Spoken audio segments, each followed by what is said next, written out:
Hi everybody. Welcome to SBS 304 Research Methods. Today we're going to talk about survey research, but first we're going to address some of your concerns and issues with the exam.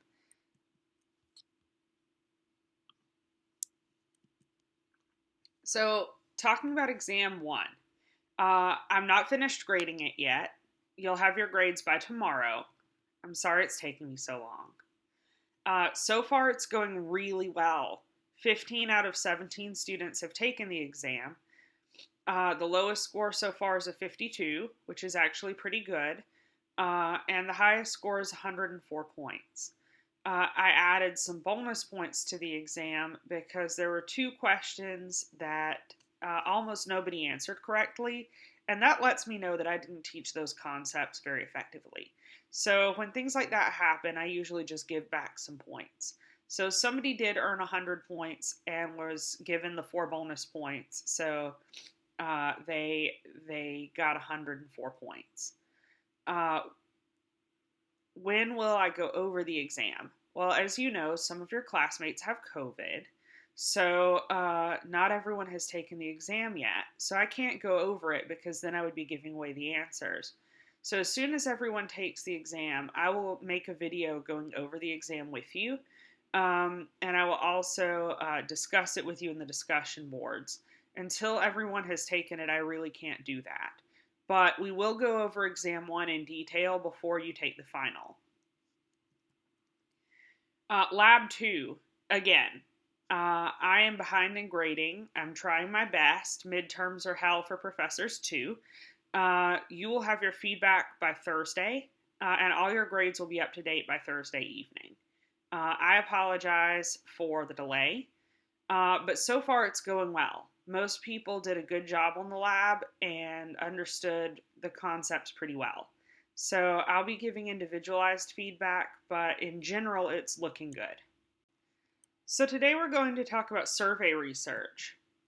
Your book talks about a lot of things related to survey research and goes really in depth, and I think your book does a terrific job. So I'm going to focus on what surveys are, what some types of surveys are, and how to create good survey content. I'm really going to focus on how to create good survey content because that's what you need to be learning to get ready to do your senior research. So, a survey is a series of questions answered by a sample of respondents. So, it's literally just a series of questions. So, questions organized in a meaningful order. Answered by a sample, which we know is a subset of our target population, of respondents. Respondent is just the word we use for people who answer a survey.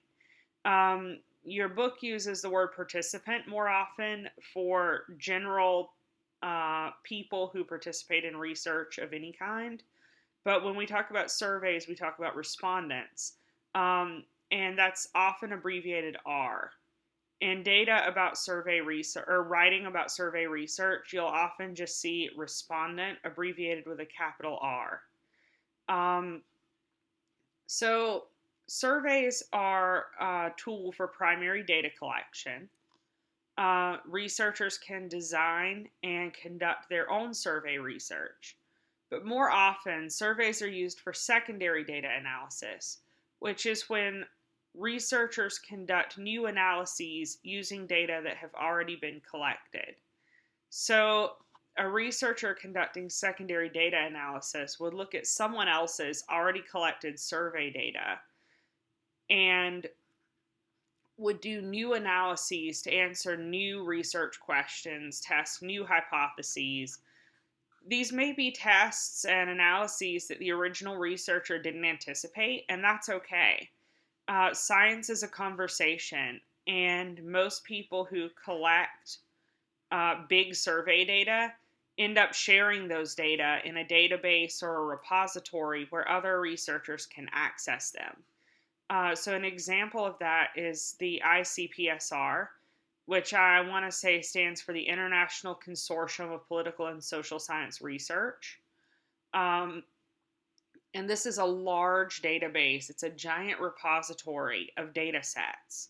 So you can actually go to the ICPSR and find data that have been collected by other researchers, and then you can analyze those variables and those relationships within that data using statistical software like SPSS or Stata. So we can talk more about that later in the semester. You'll also learn more about that in statistics. But know that ICPSR is a resource for you. And I'll link to that under supplemental materials. So what are surveys great at? Surveys are really good at certain things. They are great at exploring a broad range of topics. And your book discusses polls, which are very brief surveys, often a single question, like who are you voting for, or do you agree with this policy, or did you like the movie? Omnibus surveys, here omnibus just means capturing everything. An omnibus survey is something that every respondent takes the entire survey. The survey tries to capture the complete measurement of many variables. There are also split ballot designs. Split ballot designs are when you give a large survey to many respondents. You can hear my cats arguing in the background right now.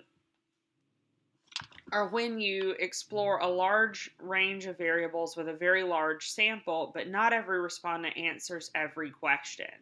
So if I have a survey sample with 3,000 respondents, I might give 1,500 half the survey and 1,500 the other half.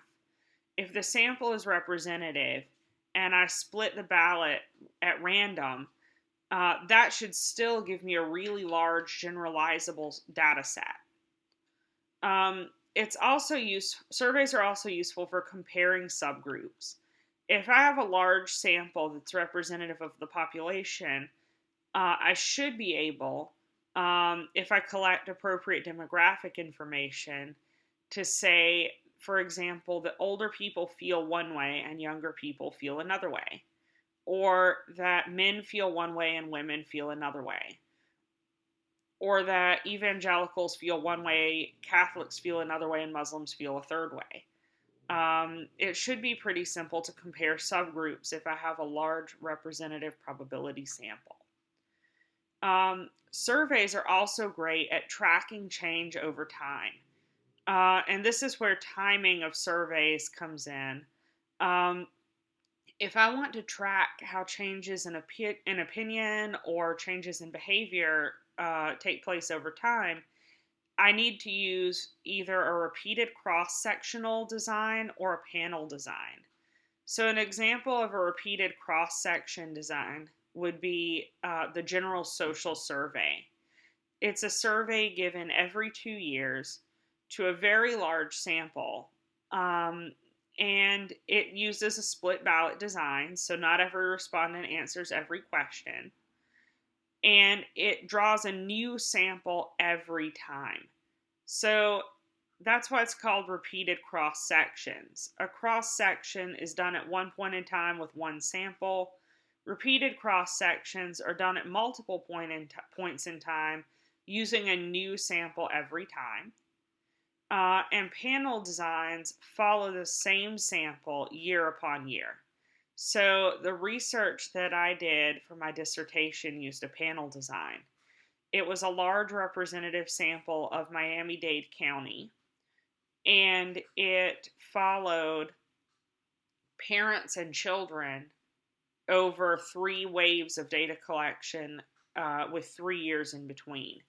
So if a child was interviewed the first time when they were 9, they'd be interviewed again at 12 and again at 15. So it collected 3 waves of data collection. Surveys also allow us to study very large populations by using relatively large probability samples. I alluded in the last lecture to something called the central limit theorem.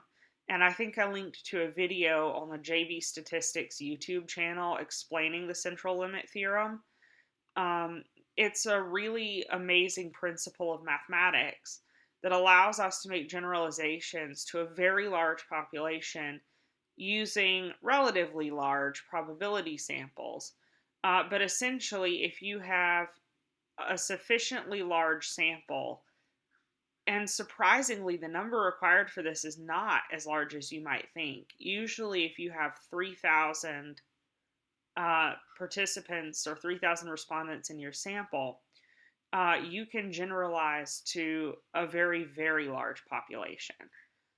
3,000 people is actually plenty to generalize to the United States population. So using relatively large probability samples, we can generalize to very large populations. Things surveys are not so great at are capturing depth of understanding. So we generally ask people pretty surface level questions when we're doing surveys. We generally don't ask them about meaning making. We generally don't ask them about lived experience. We generally don't ask them follow-up questions. So it can be difficult to gain depth of understanding. That's really the big limitation of survey data, is that it tends to be pretty shallow. So some challenges of survey research besides the limitation of depth: error. Error is inherent in any kind of research, but the specific kinds of error possible in survey research are non-response bias, measurement error, coverage error, and sampling error. So non-response bias, when you sample a group of people to respond to a survey, some of them are going to respond and some of them aren't. Some of the people in your sample will answer the survey, and some of the people in your sample will be sampled, but they won't respond. Now, as long as everyone is equally likely to not respond to your survey, that's fine. 80% is actually a really good response rate. But non-response bias is when there are systematic differences between those who respond and those who are sampled but do not respond. By systematic differences, I mean some kinds of people are much more likely to respond than others. So if I have a survey called, if I call my survey, for example, why are men so much stronger than women? And I sample equal numbers of men and women, who's more likely to respond to that survey? Probably men, but probably also pretty chauvinistic men. So not only am I likely to get a high level of non-response because my title is terrible, I'm also likely to get more men than women and more chauvinistic men than egalitarian men. So I'm also creating a systematic bias there. Despite having in addition to having a terrible title, I'm creating systematic differences between those who will respond and those who are sampled but will not respond. There are much more subtle ways to create non-response bias, and some of that has to do with mode of delivery. So let's say I give a mail survey, like a survey delivered by the mail, not a survey delivered to persons who are assigned mail at birth. If I give a survey by mail, who's going to get those surveys? People with permanent addresses. Well, I've lived in my house for over 2 years, and I'm getting mail for 3 people who no longer live at my address, who used to live at my address but no longer live here. Some of the mail I'm able to sort out and deliver to the person who it belongs to in Inslee, but some of the mail I'm not able to deliver because that person no longer lives in Birmingham. So I could get a survey for someone else who was sampled in the survey, but I was not the person sampled. Another problem with mail surveys is it excludes anyone who doesn't have a permanent address. So this is a real problem with the census. The census is based on home address. So it only samples people who have home addresses. Who does that leave out? People who are homeless. So when you hear estimates of how many homeless people there are in America, those counts vary drastically, and it's because of non-response bias. So one thing that we can do, and that I participate in every year, is the point in time count, which is a census of people living on the street in a given city. It's where volunteer census takers go out into neighborhoods and city streets at night in January and survey people who they encounter there. And we ask them if they have a permanent address, and if they do, we conclude the survey there. But if they don't have a permanent address, we give them census-like questions to provide accurate information about people who are homeless. But so that's one way to overcome kind of non-response bias, is to anticipate it and come up with alternative kind of strategies. But often we're not aware of non-response bias. That's why it's a source of error. Often we're not aware of ways in which our survey may be inadvertently biased. Measurement error is what we talked about in the last in the 2 chapters on reliability and validity. Measurement error is when something about the way a variable is measured affects responses. So we'll talk more about that when we talk about survey content. Another problem is coverage error. This is when something is wrong with our sampling frame that causes it to poorly reflect the target population. So an example of this is phone surveys. I can't see you right now, but raise your hand if you have a landline phone in your house. Most of us don't. I don't. And I'm older than you. Who has landline phones? Older people. So what if I were to use the phone directory, that big yellow book that they still foolishly leave outside our door every year, as a sampling frame? It would poorly reflect my target population if my target population was, for example, all adults living in Birmingham, because it would only allow me to sample adults with a landline phone. That's going to be older people and people who are involved with the criminal legal system and have to be tracked in a certain way. That's all. There's also sampling error. This is when there's nothing wrong with the sampling frame necessarily, but I construct my sample in a way that causes it to differ from the target population. So maybe I decide to sample Birmingham, and absent an adequate sampling frame, I just go to Whole Foods and pass out surveys until I reach 100 people. This is a terrible way to construct a sample, folks. It's terrible because who am I sampling? Only people who shop at Whole Foods. This is what's called a convenience sample. It's not a probability sample at all. It's going to differ systematically from the target population. So that's one way of generating error in a survey, is through sampling error. Another difficulty is just response rate. It's difficult to get people to respond. As I mentioned at the beginning of this slide, 80% response rate is considered wonderful. If you get 80% of your respondents to complete the survey, you win. It is difficult to get people to respond, and it's even more difficult to get people to give complete responses. This is where survey design is really important. If you want people to give complete responses, you have to be very savvy about what you include in your survey and how you word every question.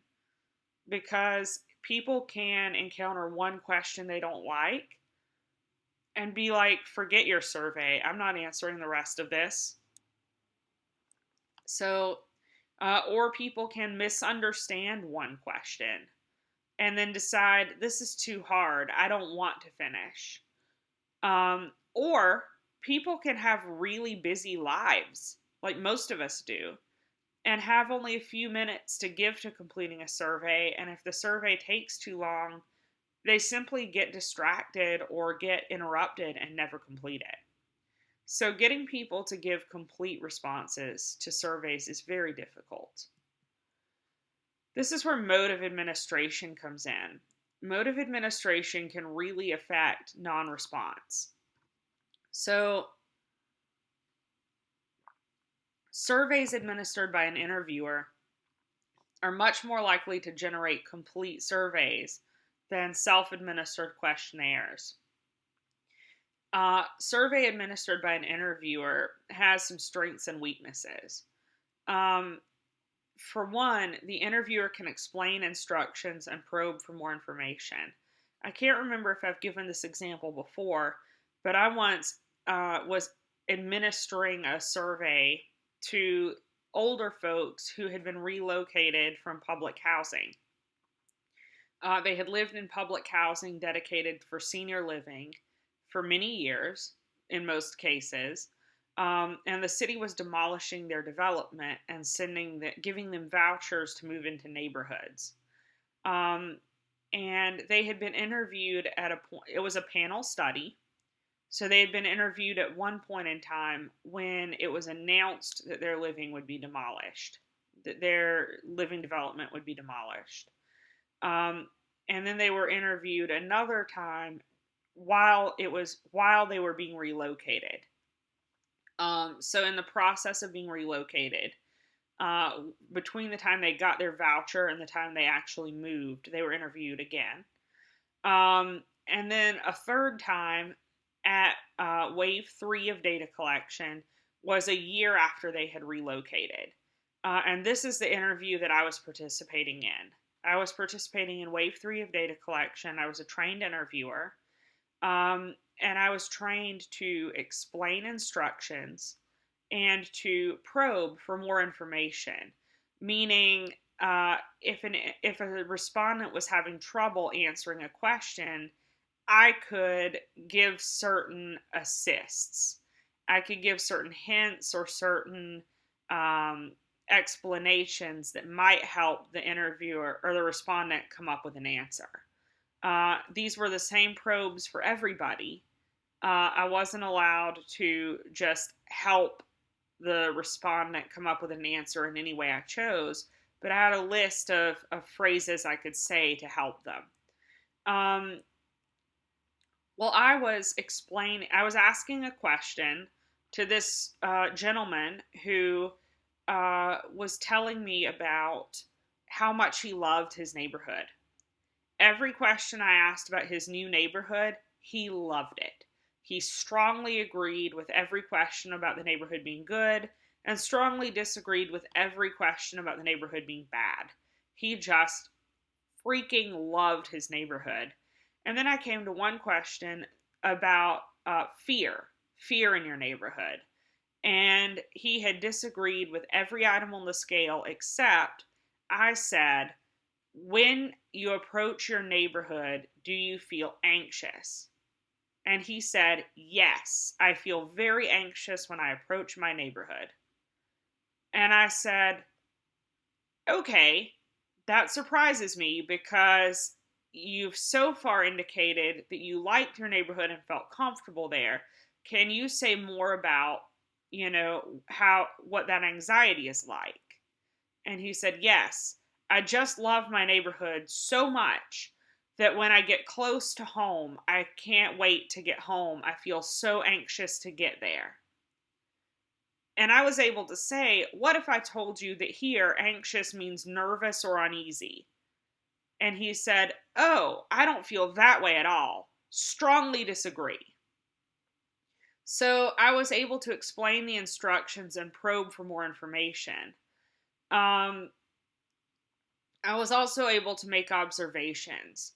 So in some cases, I was able to interview we offered small incentives for this interview. What we offered was a gift certificate to a restaurant in the respondent's new neighborhood, valued at about $25. Um, and I interviewed one person who seemed very disinterested in answering the survey, but really wanted her gift card. So I noted that in the notes about the survey, which is what your book calls paradata, data about the process of conducting the survey. So I was able to generate some paradata there and say, this respondent didn't seem to want to complete the survey, seemed more interested in the incentive. Some other problems is some problems with interviewer generated surveys or interview administered surveys may include that the interviewer themselves can affect responses, especially to sensitive questions. So you have to be really careful if you have an interviewer administered survey about how the interviewer asks questions, but you need to also be sensitive to the fact that just having an interviewer in the room can affect how people will respond.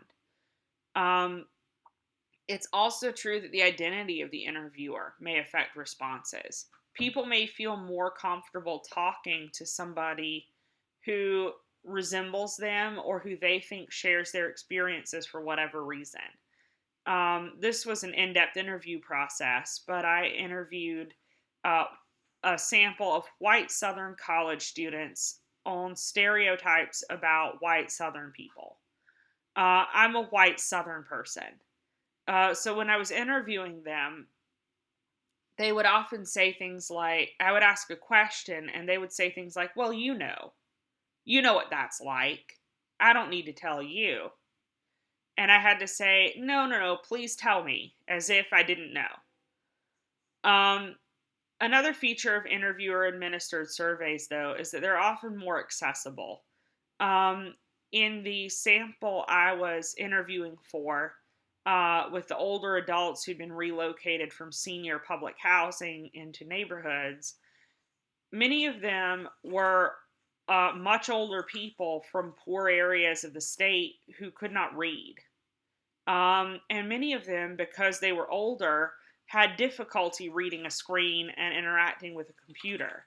So it was more accessible for them to have me administer the survey to them than for them to try to read and look at the survey and answer the survey on their own. And this is often true for other populations too, for example, children. You're also, as I said before, more likely to get complete responses with interview administered surveys because it's harder to tell a person, I'm bored, I don't want to finish this, than it is to just get distracted answering something. So self-administered questionnaires are the flip side of an interview-administered survey. The respondent has privacy, and depending on what data are collected, may have anonymity. So this can make it easier to get responses to sensitive questions. If you want to ask about a very sensitive topic, you may want to give a self-administered questionnaire. On the other hand, the respondent may misunderstand or misinterpret a question, and there's nobody there to help them. And they may be less accessible. So we'll talk more about that in a moment, but people may have less ability to read, interpret, and answer the questions. I don't say this to be condescending to anyone. Older people typically achieved less formal education than younger people. And researchers tend to be people who have high levels of formal education in particular fields. And we may simply ask questions that are not as understandable. And we may also not account in our survey design and administration plan for how people with certain disabilities or differences will need to approach the survey process. So thinking about survey format, there are two main types of questions, open-ended and closed-ended. We talked about this a little bit a couple of chapters ago when talking about reliability and validity. But an open-ended question is a free response question. I ask a question, and the respondent is free to say whatever they wish to say. I recently took a survey for a diversity initiative here on campus, and one of the questions was, what is your race or ethnicity? Or what is your race/ethnicity? And it was free response because I didn't want to generate categories. I wanted to know how people identified. I wanted to know how people felt about their racial and ethnic identities. And so I left it as a free response, an open-ended question. And I got some really elaborating responses. I got people specified, instead of just clicking multiracial, specified which ethnicities they identified with. People gave me sentences. I'm Asian and Black, but I experience the world more as a Black person. This was really, important for me to understand. But one person chose to respond by saying race is a social construct and isn't important at all, and I don't have a race. And I was like, okay, well, that tells me a lot about how you feel about race and ethnicity. It doesn't help me know how you identify, but I guess you identify as aracial. That's fine. But it wasn't what I intended. It allowed me to, however, to generate a greater depth of information. I got much more rich and interesting data from leaving that question as a free response than I would have if I had asked it as a closed-ended question. Including the person who gave the response I didn't anticipate. If I had generated a closed-ended question, that would not have been one of the options that I would have included. So, by contrast then, closed-ended questions have preset response categories. A benefit is that they're easier to compare. If everyone has the same answer choices, it's easier to compare across respondents. And for that reason, they're the most common type of question asked in survey research. So thinking of timing of surveys, we've talked a little bit about this. There are cross-sectional designs where data are collected at one point in time using a single sample. A panel design where data are collected at multiple points in time using a single sample. A challenge of using a panel design is that some respondents will be lost to attrition. We used to seriously call this idea of attrition survey death, which didn't mean that the respondent had died, although often they had. It just meant we had lost them to the study. They were dead to us now. We later realized this was a problematic thing to say, and so we started calling it attrition. Attrition just means drop out or being lost. And so most of the time, respondents just quit participating. Maybe they move, maybe they get sick of the study, maybe something else is going on in their life. But sometimes they actually die, which is sad but true. If you're collecting data over a long period of time, some people will die. There are also repeated cross-sectional designs, where data are collected at multiple points in time, but using a different sample each time. So you're not following the same individuals over time, but you can follow the same society over time. So this is really interesting if I want to know how the average American feels about something. If I want to know how the average American feels about having faith in Congress, for example, I don't want to follow the same 3,000 Americans for 40 years. I want to collect data every 4 years about the average American. So I want a new sample each time. The main thing I want to talk to you about today is survey content. Survey content is what I want you to be focused on because it's something you can control in small scale studies. Most of the survey research you do will be cross-sectional research using a small sample. But that doesn't prevent you from doing high quality survey research. But the thing you should really be focused on is survey content. So most of the questions you're going to ask will be closed-ended. Closed-ended questions consist of a stem. That's the statement you're asking people to evaluate. And then preset response categories. And response categories should be, as we talked about before, mutually exclusive and exhaustive.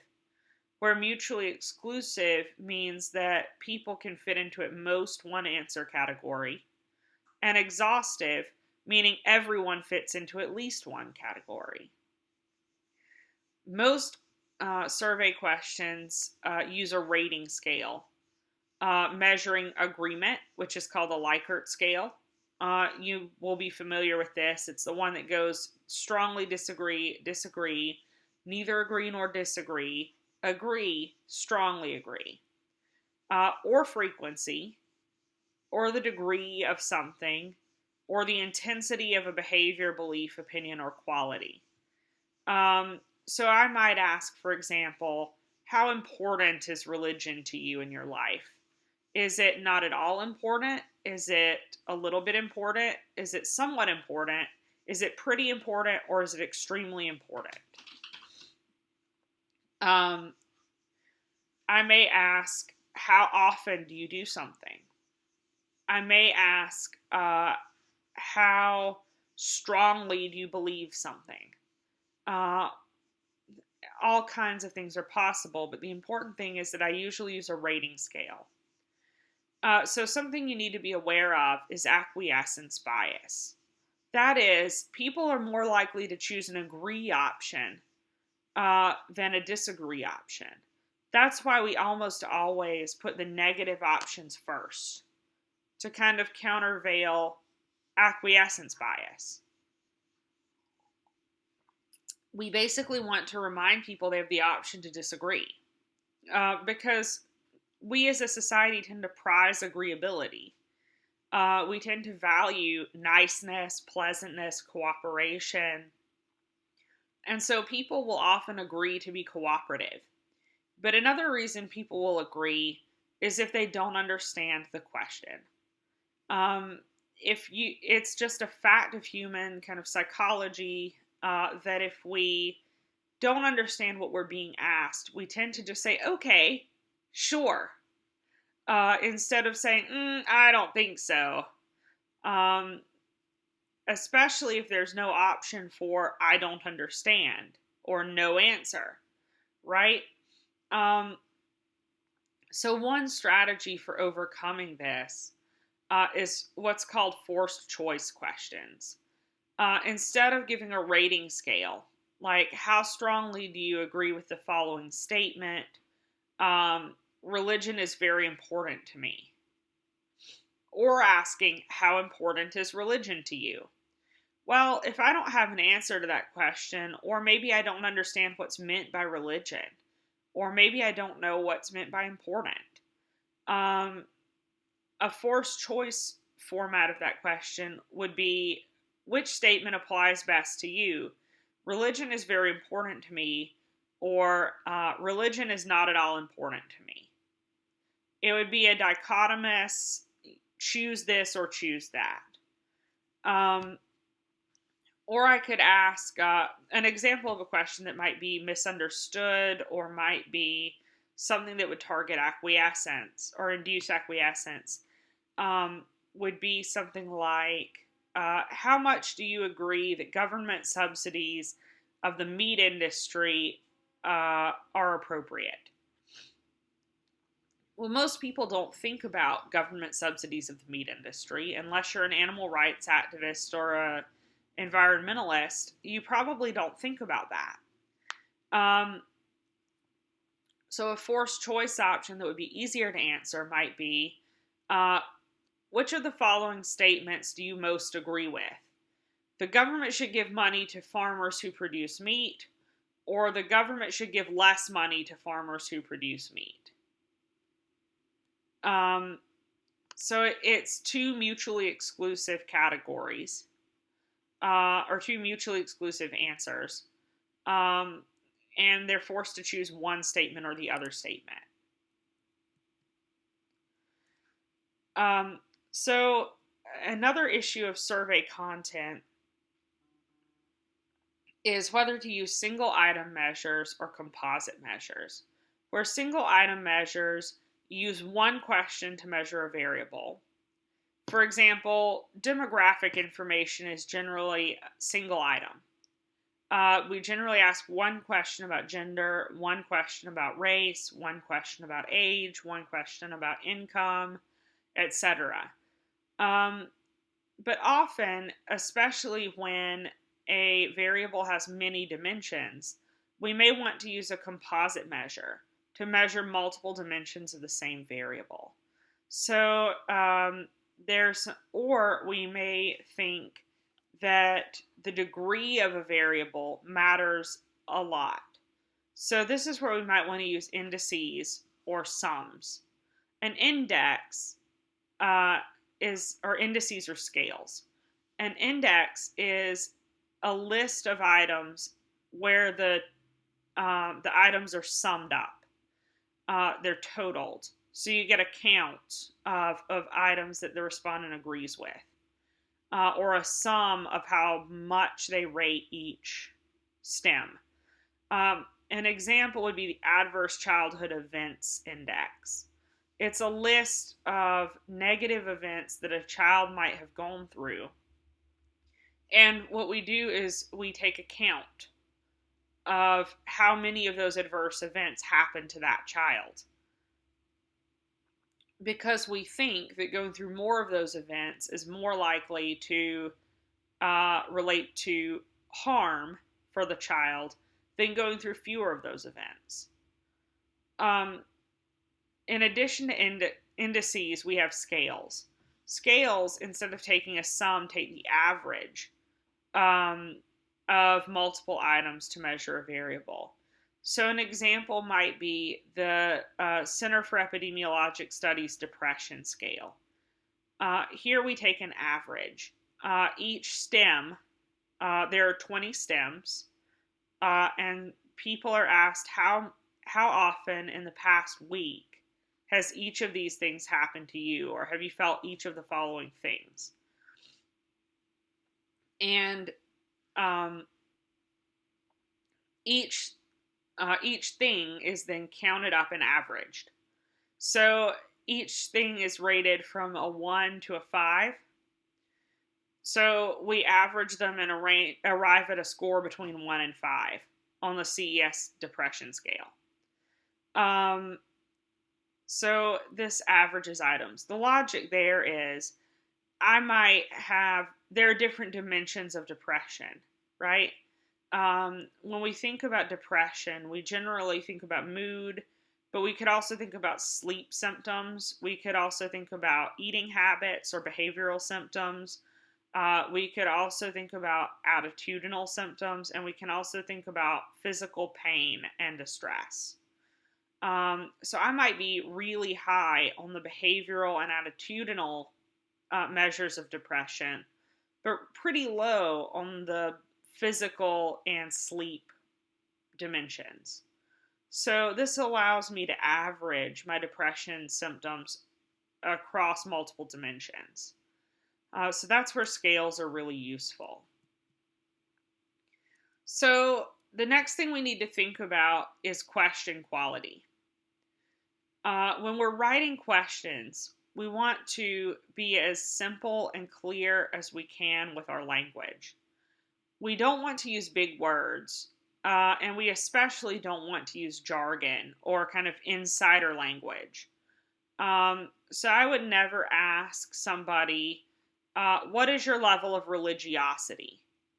Because religiosity is an academic term that's easy enough to understand, but that most people aren't familiar with.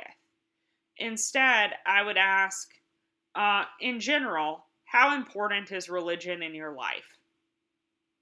Clear, simple language. We also want to be as precise as possible with our question. We want respondents to intuitively understand what we're asking. So, a mistake a lot of people make is to ask multiple questions at a time. Your book calls this a double-barreled question. So, I might ask, how much faith do you have in the President, Congress, and the Supreme Court? Well, I've just asked 3 questions. How much faith do you have in the President? How much faith do you have in Congress? And how much faith do you have in the Supreme Court? Well, I might have a lot of faith in Congress, but absolutely none in the Supreme Court, and only some in the President, right? I might have 3 different answers to those 3 different questions. So be sure that you're asking only one question at a time. Don't assume prior knowledge. So I would never ask on a survey without previous explanation, what do you think about the Affordable Care Act? Instead, I would have a statement that explained what the Affordable Care Act was, and then say something like, how favorable do you feel toward this policy? And use specific answer categories. So this is not intuitive for us, but the more specific we can be with our answer categories, the more we can help people give good answers. So instead of saying something happens sometimes, I might say something happens once a week. Instead of saying something happens all the time, I might say something happens every day or multiple times a day. We also want to avoid leading questions. This is the hardest thing to avoid because most questions tend to elicit a certain kind of response. But what we want to do is avoid making some answer categories seem more appropriate than others. So an example of this would be just asking, how many sex partners have you had? Well, this is a very clear and simple and precise way to ask a question. There's nothing inherently wrong with asking this question. What we know, however, is that people lie when they answer this question. They lie in systematic ways, and men and women lie differently. So women tend to underestimate how many sex partners they've had when asked this question, and men tend to overestimate.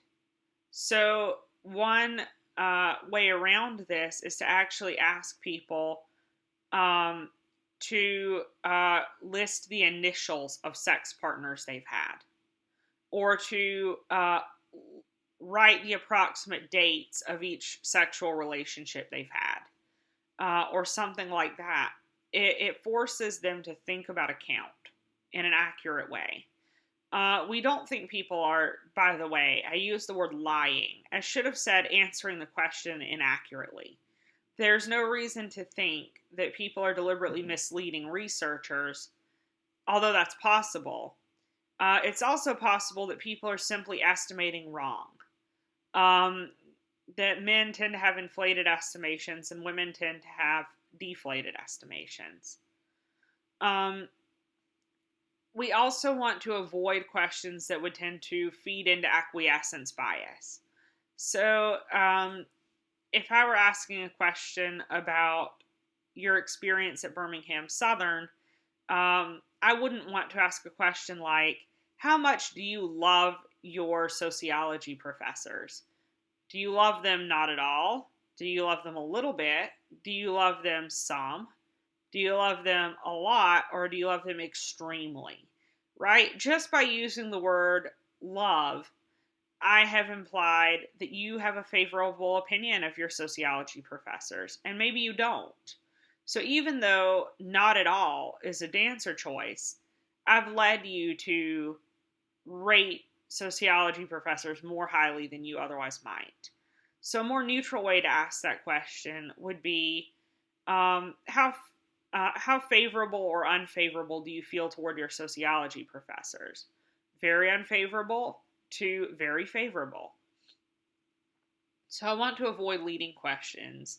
I also want to word questions carefully when asking about sensitive topics. So if somebody asked me, did your parents abuse you? I would immediately shut down, because I don't want to think of my parents as abusive people. But if the question were asked, did your parents ever punish you in ways that were arbitrary or unfair?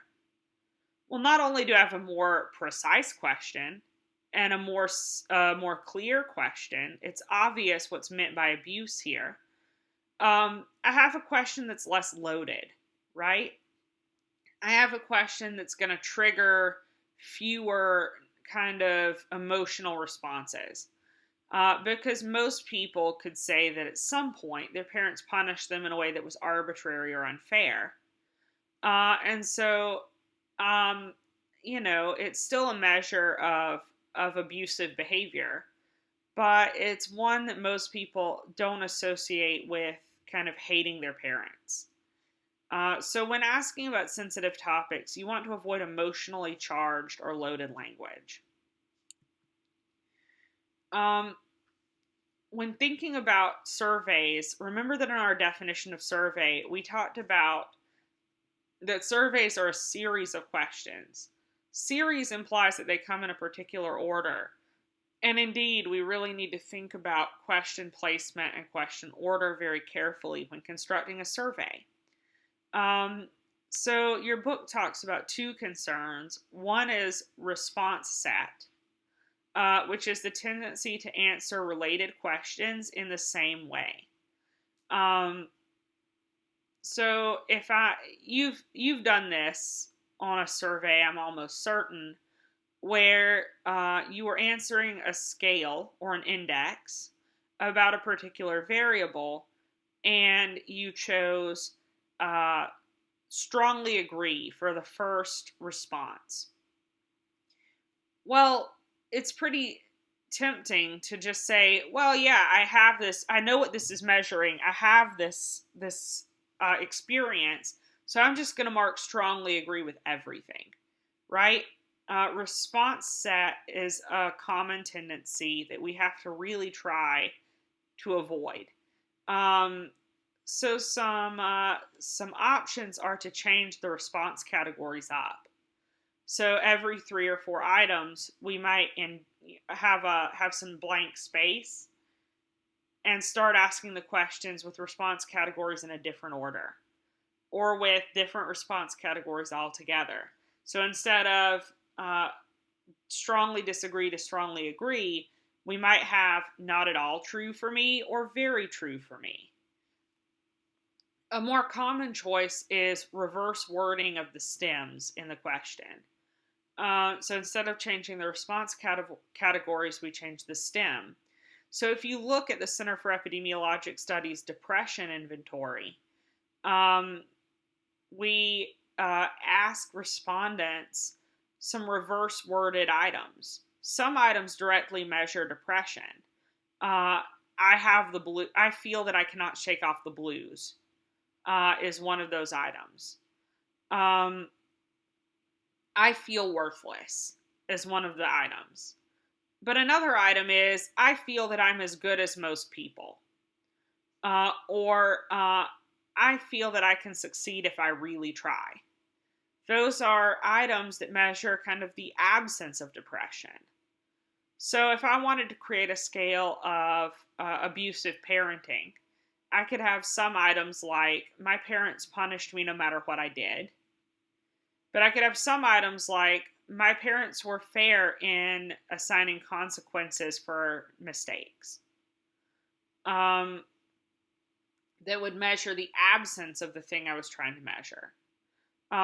So reverse wording of stems is a powerful way to avoid response stat. We also want to avoid ordering effects. So a couple of tips are that we want to ask specific questions before general questions. That's because once I state a general belief or position, everything else I answer is going to be in line with that general statement. So if you asked me, are you a religious person? Well, thinking about that question, I might say, no, not really. But it's tough. It's tough to answer for me because in some ways, yes, and in some ways, no. But I might choose no, not really. I might choose, if asked on a scale, how religious are you? I might choose not very. But if you ask me questions like, how often do you study religious texts? How often do you attend religious worship services? How often do you pray? I would have very different answers to all of those questions. That would not necessarily be consistent with my assertion that I'm not very religious. I would have complex answers to those questions, but I've already told them that I'm not very religious. So I'm going to try to sound consistent with my previous statement. Why? Because I'm an honest person. I'm not a liar. So I'm not going to say, well, I read the Bible and other religious texts very frequently. And I'm not going to say, well, I pray pretty frequently.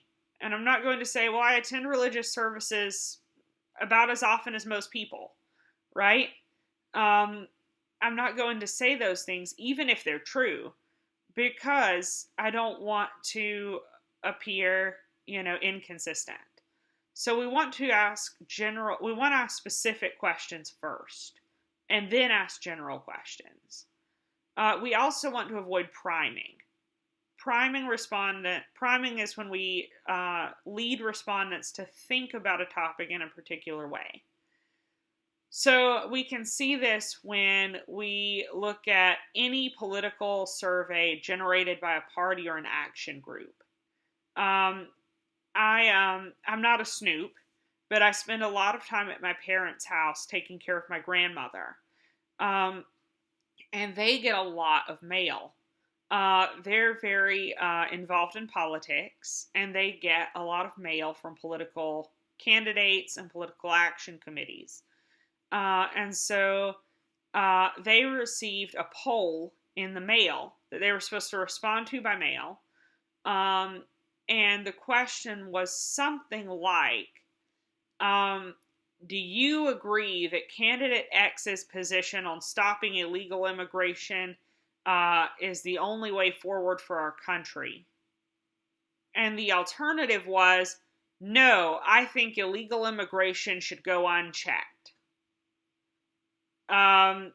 This is obviously a very leading question that they've set out that this is a very leading question, but they've also primed whoever's taking the poll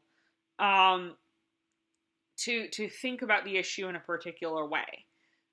Just by using the word illegal immigration, they've primed the person to think that it's a problem, rather than saying something about undocumented immigrants or something about transient labor or something else.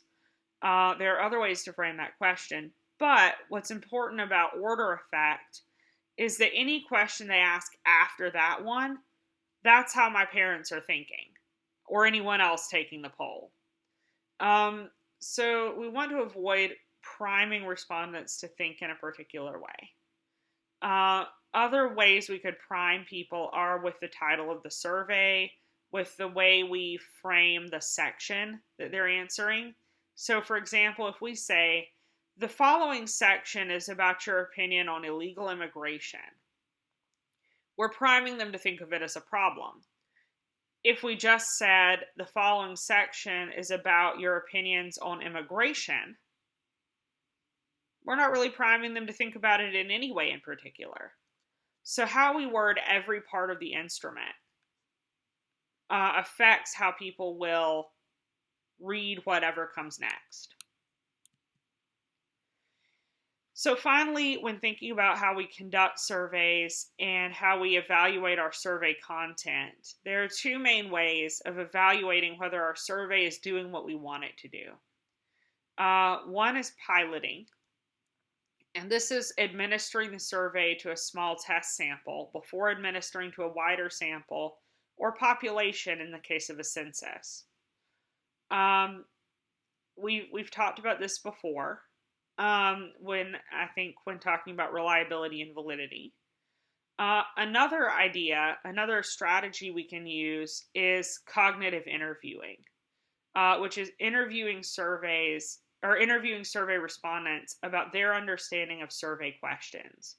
So what I might do if I had a survey instrument with 100 questions on it, is I might ask 10 different people to let me interview them about 10 different questions each. And I would just show them the questions and ask them to talk through everything they're thinking as they read and try to answer this question. So I inadvertently kind of gave the gentleman I was asking about anxiety in his neighborhood a cognitive interview, because I asked him kind of, how are you interpreting this question? Well, what if I told you that it's meant to measure this?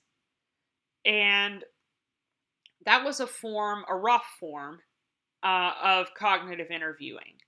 But cognitive interviewing would be when you give someone a question and they look at it and they say, well, my first thought is that I don't like, the topic of this question, so I immediately feel put off. My next thought is that the last question asked me to make a general statement about the subject, so now I feel like I have to be consistent.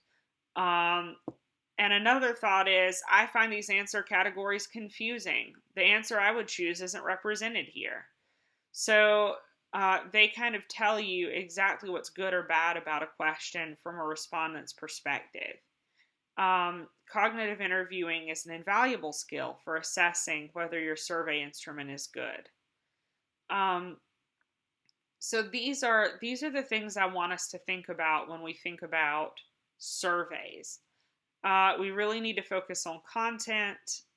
We really need to focus on question ordering, and think about our question from our survey instrument from the perspective of someone trying to answer it. So looking forward in the course, lab exercise 3, annotated bibliography assignment, and lab exercise 4 are all coming up. And some of you need to submit significant makeup work. So lab exercise 3 is due tomorrow, Wednesday, by 5 p.m. And I want you to upload your answers to the exercise as well as your survey link to Moodle. So I should be able to take your survey in Google Forms based on what you submit to me. I should also be able to read your answers to the lab exercise. The annotated bibliography is due Thursday by 5. You need to have summarized at least 10 academic sources. I've noticed that 4 people have watched my YouTube video providing detailed instructions. If the rest of you wanted to watch that, I think it would be really helpful. It tells you exactly what I'm looking for and exactly how to do it. Lab exercise 4 is going to be different from most lab exercises. What I need you to do for lab exercise 4 is complete the city training. And I forget what city stands for, but it's the ethical conducting of research training that the Institutional Review Board at Birmingham Southern requires of anyone conducting human subjects research. This training will take a few hours. I think it took me about 2.5 hours, but I had to take an additional module. So plan ahead. It should take you about 2 hours. And I want you to submit your certificate. So you'll get a PDF certificate of completion. And I just want you to attach that PDF on Moodle by 5 o'clock on Wednesday, October 21st. Those are the major assignments that are coming up. But some of you owe me makeup work because of the pandemic and everything else that's happening in the world.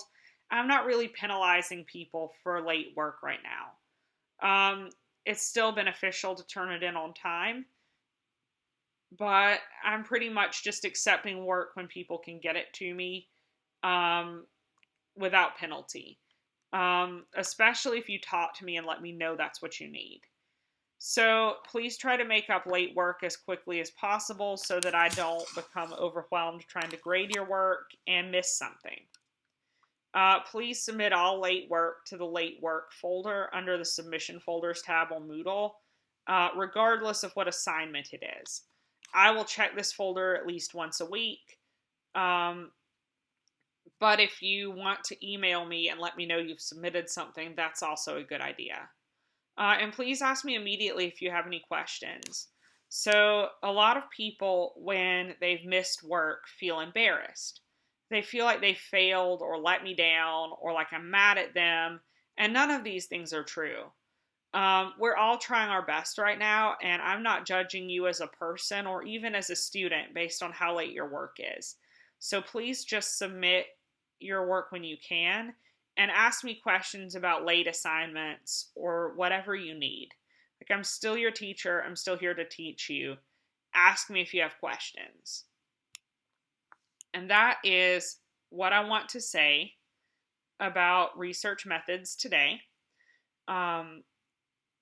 Please be in touch with me if you have questions. Please schedule a meeting if you need to. And I will talk to you in our lab video, which will be posted tomorrow. Thank you very much.